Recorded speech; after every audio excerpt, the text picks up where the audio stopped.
Bucky?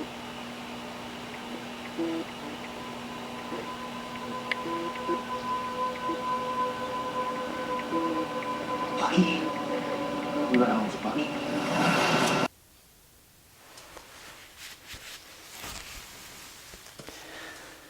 Nope, not Bucky.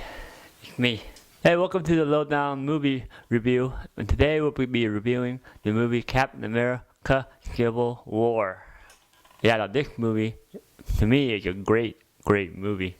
And all the things that led up to this movie, watching all the other MCU movies and trying to see it all tie together. I really enjoy Winter Soldier. That's like probably my best MCU movie, tied with Captain America Civil War, and the Russo brothers, they do such a good job. For Winter Soldier. So I knew they were going to deliver with Captain America Civil War. And this movie is really good. I mean, it has all the action, all the comedy, some serious moments at the right time, and the movie flows very well. We have all these key players, big actors, Chris Evans and Robert Downey Jr., Scarlett Johansson, even Martin Freeman, which he didn't play that much in there, but I like him from the Hobbit films. And even a non-comic book fan, I watched it with my family and my wife, and she really liked this movie. I mean, it was night and day from Batman v Superman. And I like Batman v Superman. But, I know some people may not like it. Some people may like it. And, to her, it was just like, hey, it was night and day. The other movie, Batman v Superman, was, it's something she didn't like about it. And, that's okay. I mean, that's everybody's opinion.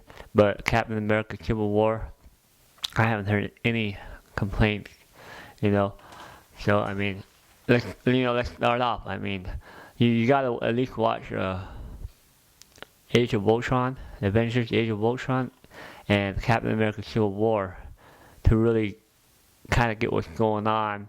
You don't really have to. I mean, you can go in there blindly and watch this movie just for a superhero action movie, and you'll get enough pieces to know what the plot is and what the main characters' motives are. And let's talk about that, the motive, Obviously, I'm a big Bucky Winter Soldier fan. It's probably my favorite comic book character in the cinematic universe right now. Captain America, he's been through a lot of stuff, I mean, he, fighting in the war in 1940s, 50s and stuff, World War II, and obviously he got his friend Bucky, who was in the same war, side by side, and they both went through almost similar path, where Captain America, obviously he got frozen at the end of the first Avenger, and 50 years later he wakes up, in the year 2015 or 14, whatever that is, and it's 50 years later, and his whole world is pretty much gone. Everybody knows he's gone, and so he had to adjust. And obviously we all know the story. Nick Fury, he recruits and makes the Avengers become possible.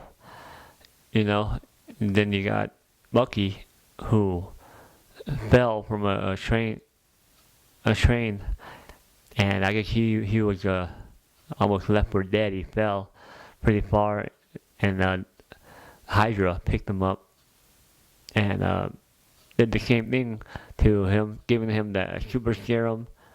But this time he was brainwashed. They put something in his brain to program him. So whatever they say to do, he will do. So Captain America didn't know that. That in the Winter Soldier he finds out. That scene where he's like he's fighting the Winter Soldier, and the Winter Soldier's mask comes off, and Captain America's shocked, to know that that's his buddy. He's still alive. So those are kind of the background to that story that I like to mention. Okay, I like that. I like that kind of story. And then you got Iron Man, Tony Stark. Billionaire. He's really his conscience really weighs on him from the very first movie. Because he's seen all the bad guys use his weapons, and he basically shuts down his production. And he says, I'm gonna be Iron Man. Basically, I'm gonna go help the people in Afghanistan that he saw that were a part of the war. And then he messes up again by trying to make Ultron, and that backfires on him. So he's getting a lot of heat from his teammates and the public view. So Captain America: Civil War comes around, and that's what it's about.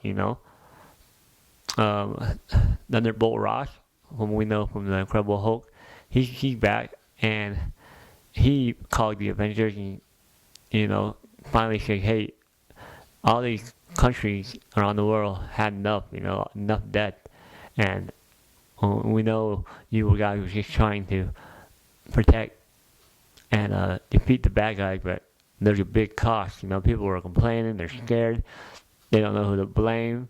You guys killed the bad guys, but all that destruction and all that death, people want to point the finger at you guys because you guys are, superheroes. You guys are the elite, and you go in there, wreck shop, and then you take off. So we think we need to put you in check underneath the Soviet. I can't say it. The Accords. The one that 114 countries signed. The Sokovia. There you go. Sokovia Accord. And that basically means, hey, you guys are under the government. We're going to take your uniform. If you need to go out, you got to check them out. Give me a receipt. We're going to tell you where to go, what kind of missions you can go on, which ones you can't go. And, Iron Man's like, well, hey, I'm game. I'll do that. We need some accountability. I have too much heat on me. And then you got Captain America, where she's like, no, I'm not going to go through this again, man. I already went through S.H.I.E.L.D.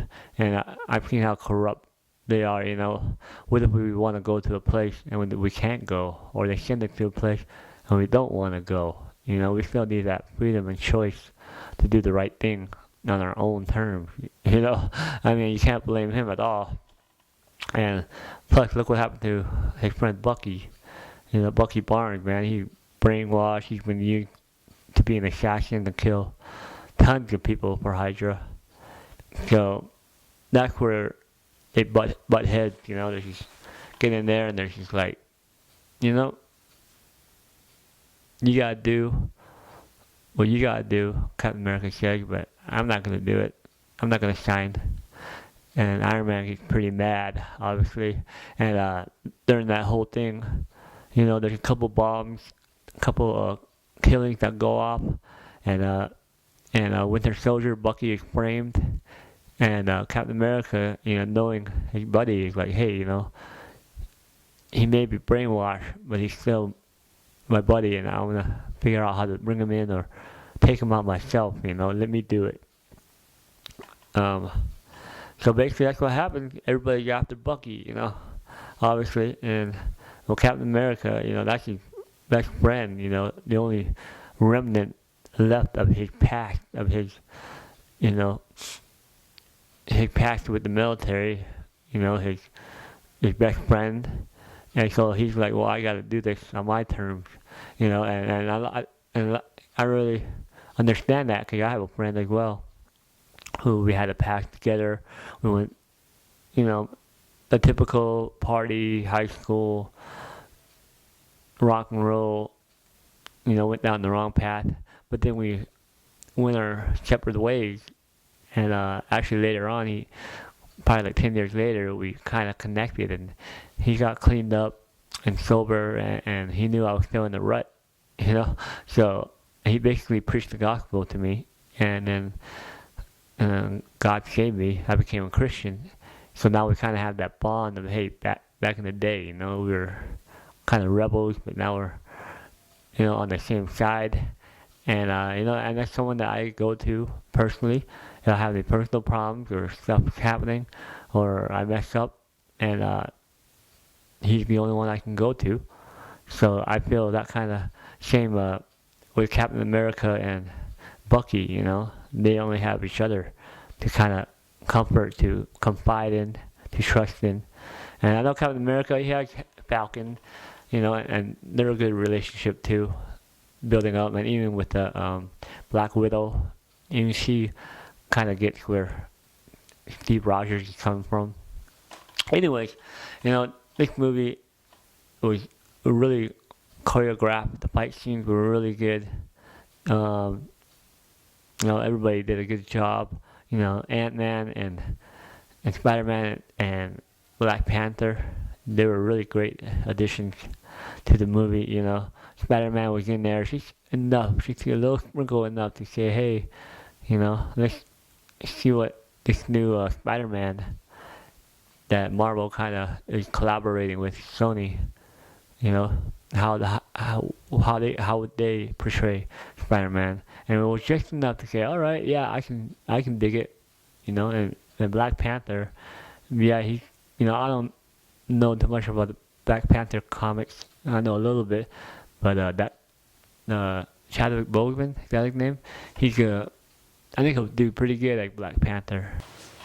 Anyway, I can go on and on, but overall, man, that movie Captain America: Civil War was a great movie. Yeah, I finally got it on DVD. Finally get to watch it. I'll probably watch it 10 more times. You know what I mean? So the rating I would give for that would be, man, I want to say A plus. You know, why not? I mean, I would say A, but I mean A plus. I mean all the things that build up. I mean, I've seen almost all the Marvel films, and I have almost all of them. So obviously, when you're that deep in that comic book realm, the MCU, this pays off big time, you know. And the bad guy, let's talk about the bad guy. You know, Baron Zemo is not the one in the comic book. You know, I'm familiar with him a little bit too, but you know, hey, they should change it up a little bit. He was the only character in there was pretty serious, but all in all, you know, I mean, hey, all the superheroes, you got all the good superheroes, and they fight against each other. That's probably one of the best things, you know, besides a villain. And I hope Infinity Wars, the Avengers Infinity Wars, I'm hoping that should be really good too as well. I know it will. Since this one, Captain America: Civil War was real good. You know, I don't really have any other thoughts, but then I recommend anybody watch this, you know, whether you're a comic book fan or not. Yeah, I really enjoyed myself to watch it a few more times. And let me know, put a comment down below what you thought of the movie, and let me know what other reviews you want me to do, and I'll see you next time.